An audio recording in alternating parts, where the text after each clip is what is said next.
Welcome to Meet the Biz.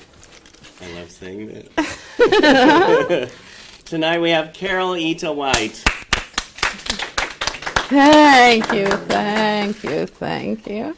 I met you, what was it, 6 months, 9 months ago?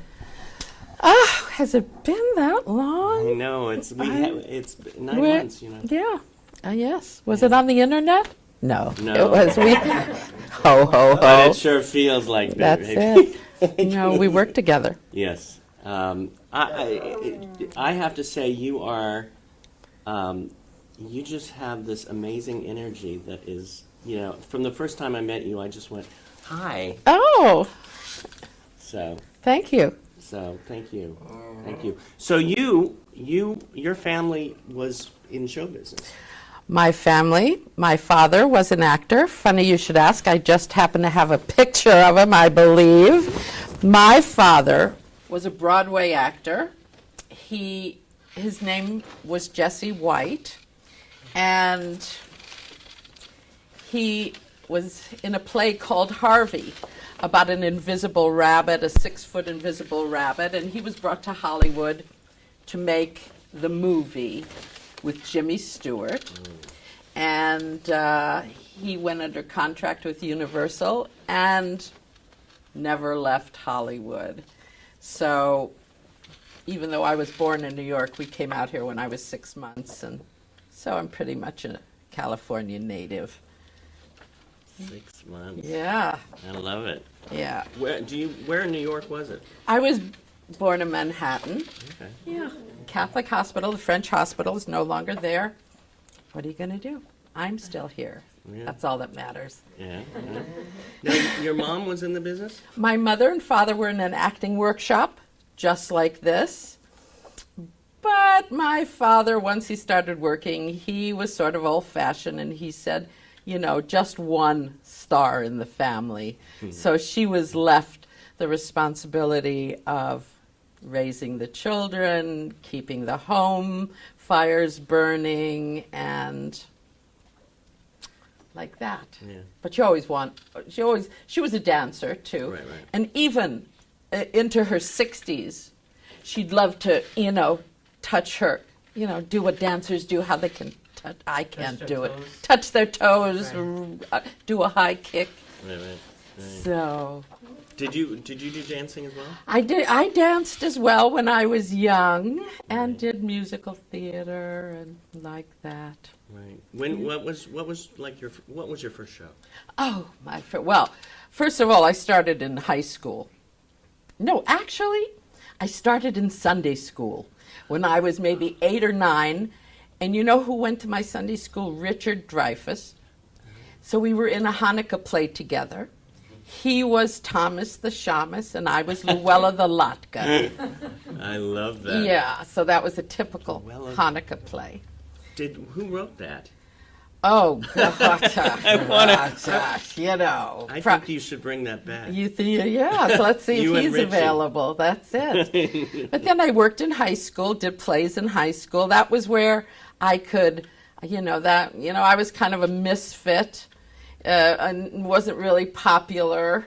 So when I got into the drama department, it was like finding a home, you know, where I felt comfortable and I was welcomed. And then college. And then I came back to Los Angeles. I went to college at Arizona State. And have you been there? And no.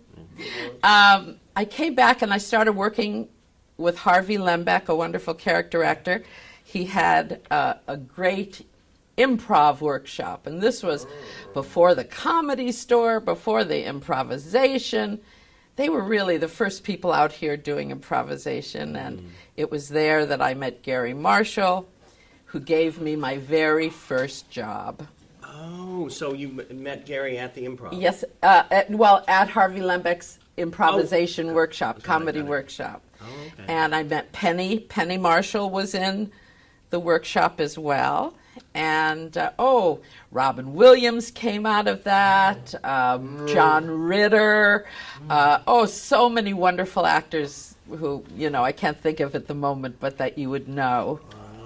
Yeah. And so that was your first job? Well, my first job was actually Carol Burnett and her husband came to the Comedy Workshop and chose 8 of us to come do improvs on the Carol Burnett show so many years ago. And at that time, there was no improv on TV. My goodness, everything had to be super scripted. So we did 2 shows, and that very same week, Gary Marshall and his partner then, Jerry Belson, who produced The Odd Couple, they were doing a movie for TV called Evil Roy Slade. It was a Western, you remember, and John Aston, Milton Berle, Mickey Rooney, and the wonderful Dick Shawn was in it. And that was my very first job. My part was homely girl in bank. Some legacy, huh? But, it was like the robbers come in to rob the bank. They're kissing all the pretty girls. He grabs me. He says, well, never mind. But hey, it was my first part. I didn't care if I was homely girl in bank, or like when I started with the Laverne and Shirley show, I was raunchy girl in pool hall. Oh my God! But then they gave you a name. Yes, I started mid-season on Laverne and Shirley, and I got into a fist fight with Laverne at the pool hall, and they said, "Oh, well, we like Laverne fighting with someone who's not Shirley," and I became like their nemesis. Big Rosie Greenbaum was my character's name. Bimbo with the bucks. And in case, this is what I used to look like. You could just pass that one around. I was, hey, hey, what's this? Oh, it's the mic. I thought perhaps I found a dollar bill or something. I was the bimbo with the bucks. I had money and was always flaunting my furs with them and whatever. So that was for, I think I did 11 or 12 episodes of Laverne and Shirley their first year and a half on, and then moved on. That felt like a family feeling, was it? When you say family, you mean, what does they say, kind of a family that goes like this? Oh, okay. Oh, dysfunctional. No, it was a lovely family, actually. No, it was a great job. I bet. But, when you're on a popular show, there's a lot of excitement and pressure, shall we say. Yeah. So, everybody's adrenaline is always really high. And that's all good. Well, I have to say, of course, I knew you for like 6 months, and then you mentioned, I was talking about Barbara Streisand, and then you had mentioned to me, your first film? My very first film was Up the Sandbox. I love that film. Thank you. I played Barbara Streisand's babysitter, and ended up having a nude scene in the movie. If they would have said you have to jump out of an airplane without a parachute, I would have said to work with Barbara Streisand. Sure. Right. And I figured since she's such a big star, it wasn't going to be, tasteless. So anyway, I think the only thing that showed up on film was my right boob. I think it was the left. Left boob? And she came, she invited me into her trailer during lunch, and she said, does your mother know you're going to take your clothes off? And I said, she does, as long as I get paid. Anyway, yeah. I have, what is your biggest joy in life? My biggest joy in life? Well, let's see. That's a very good question. I think my friends, people, are my greatest joy. Interaction with people, finding a common bond. It's it's nice not feeling alone in the universe. So, and then of course, you know, I love acting, making people laugh, and I love nature, going out into nature, but just communion with people is my favorite thing, I think. Yeah. What would you tell a person who said they wanted to be an actor? Ooh, go for it! That's what I would say. I would say persist, be determined, don't give up, don't give up, don't give up. And if you, let's say, can't make a really big living at it, please don't stop performing in theaters, performing in workshops, wherever you can do it, because it is the doing of the art of acting. That's the fun, you know, and it really needs to be fun and stir you, and, you know, never stop. Yeah, never give up. You mentioned the other day Yes. about one of your favorite films that you've done. Of course, we love so many of the jobs that we do, but Yes. there was one that you had mentioned that you really... Was it Grand Canyon? Yes. Oh, I got to be in the movie Grand Canyon, I played Steve Martin's nurse. Steve Martin is plays a big Hollywood producer, and he gets held up in a robbery, and the guy wants his Rolex and his car. Anyway, the guy ends up shooting him, and he goes to the hospital, and I'm his nurse. And I think working with Steve Martin, and also I got to work with the actor Kevin Kline. Oh, was he a delight as well. That really was my favorite movie, I would say. I love that. But I like to work. Yeah. You know, I like to work. So whether it's a prison movie, and yes, I've done prison movies, and, you know, actors need... Which one? Yeah. Oh, well, let's see. Chained Heat. Very good. Which one? Savage Streets. Was I in Women Behind Bars? Oh, Concrete Jungle. Oh, yeah. Did you go to Thailand to shoot? No, you know what? I think they have made that movie 3 times, and I think mine was second, and then they made one after. Yeah, mine was shot here in Los Angeles, down at Lincoln Heights Jail. Oh. Yeah, Okay. which is an interesting location. So. Or tell us about it. Tell us more. Oh, tell you more. Yeah. All right. You have a question? Well, you know, I had a question about this is what Corey Allen used to ask at the Okay. beginning of all his workshops. Yes. And he would go around in the circle. Yes. What do you want the most at this moment in your life? Good health. Let me wake up in the morning and smell the coffee, and, you know, that's what I say. Good health is everything, and if you have your health, everything is possible. Oh, did you have an agent when you started out? You know how I got my first agent? My girlfriend was working for an agent, so I pretended. I called him up, and I used a very sexy voice.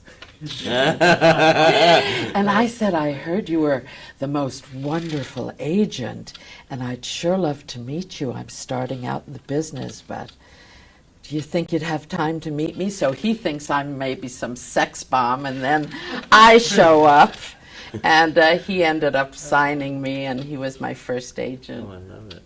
Yeah, and we ended up being very good friends, so. Michael.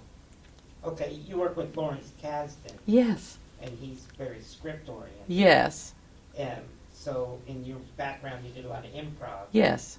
So on Grand Canyon, was it very scripted, structured? it was very scripted and structured.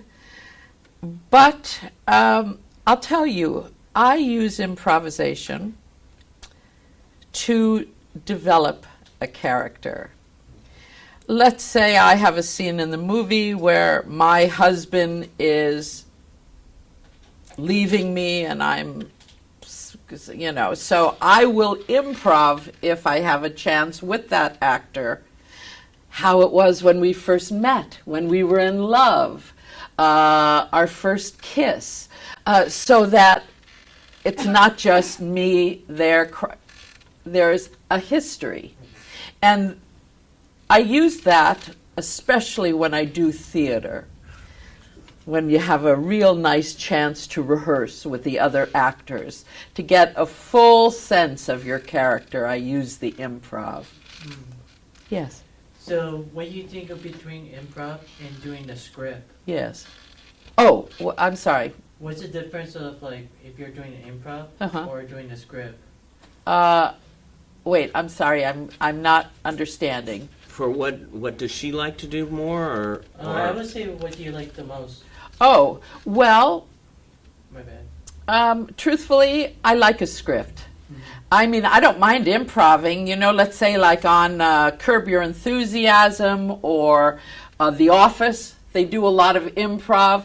I can do that. That's a lot of fun. But they have a story, and you improv around the story, some of the points you have to make for the story. But I like to work with a script, but I also love improv because it's fun. It's a lot of fun. Yes. Cindy. With all your experiences, is there anything that you, looking back on it, that you would have done differently that you might not have now, that you might not have done then? Yes, absolutely. And, well, I might have not taken all the jobs that were offered to me, even though it's very hard to turn down work. But I took a lot of jobs that when I saw them in the theater, it was like, oh no. And when I did, let's say, a lot of those prison movies, there was no cable TV, there were no video stores, so I figured, well, I'll be in this movie. There were good actors in it, but, the scripts, not necessarily like Lawrence Kasdan's material or even Gary Marshall's material. So I might have not done it. I might have not done all the jobs I took, but my dad, who was an actor who worked really to the end of his life, Jerry Seinfeld was his last job. But he used to say to me when he'd go with me to see some of these movies where I wasn't so happy, he'd say, Carol, you did your best. Actors have to work. You have to pay your bills, pay your insurance, pay your mortgage. So you go, you forget it. He sounds like an amazing man. My dad was. He was very, very professional. He would make lists of everyone he had worked for. He'd tell me to do the same thing. He'd say, call everyone just to remind them that you're alive and available, and to say hello, take somebody to lunch if you can, because you never know when you're going to pick up a phone and say, hi, it's Carol White. Oh, Carol, hey, there's a part for you. I'm glad you called. If I hadn't called, like that. Right. We have time for one more question before class. Yes, JJ. What was a job that you realized when you were working in that reality hit you? You were like, okay, this is serious. Like as for you becoming an actress, that determined that you actually made it. Oh, I think when I got the Laverne and Shirley show, truthfully, when they brought me back as Big Rosie Greenbaum, that was when I got, I said to myself, well, I didn't think I had made it really, but well, maybe I did. It was like, here's this super popular TV show, and it was my big break. Right before that, though, I had worked on the old Starsky and Hutch show, and it was a 2-hour Starsky and Hutch where they flew us to Honolulu, and it was all filmed on a cruise liner, and it really was the pilot for the Love Boat. Be- Ah. even though a lot of people don't really know that, because Aaron Spelling also did the Love Boat, and that came on very shortly after that. But that was really one of my favorite jobs too. Jose Ferrer was in it, Ed Begley Jr. Just so many wonderful actors. It was such a ball. Yeah, Murder at Sea it was called. Murder at Sea. Murder at Sea. And I got to tap dance and work with Antonio Fargas. Fargas, is that? Well, anyway. Vargas? Yes, Oh, you meant that guy? the African American Yes. actor who was on Starsky and Hutch. Oh, is that- Yeah, he played a magician, so I was He's great. in the box and they sawed me in half, so I got to do a lot of fun things on that episode. Yeah. Well, thank you. And Oh, yeah, thank it's you. so much my pleasure.